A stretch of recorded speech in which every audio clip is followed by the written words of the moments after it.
Akkan jirtu ani jira kuno hin ariifatini mee waa tokko sitti muufi abbaa manaatu guyyaa tokko dogoggore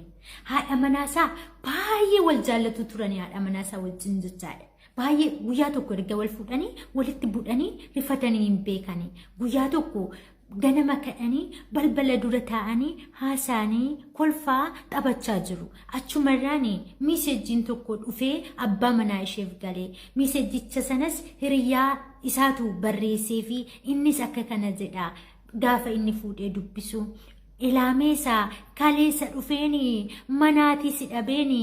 jaartii keetti fayyadameen galee jedhee miiseejiin barraa'eeraa fi achumarraan abbaan manaa aaree jechaadha haadha manaa sana iddoon taanee kablaatiin rukutee jechaadha isheenis waan barirraa gaggabdee lafatti kuftee achumarraan lubbuun ishee dabartee jechaadha abbaan manaa baay'ee tokko wariirii baay'ee tokko rifatee ishee qaqqabee boo'uu jalqabe otoo boo'aa jiruuti ammus miiseejiin tokko dhufee seene namichuma isa duraan miiseejii sana barreessitu deebisee barreessee fi akka kana jedha miiseejis maaloo hiriyyaa kiyyaa dhiifama naa godhimee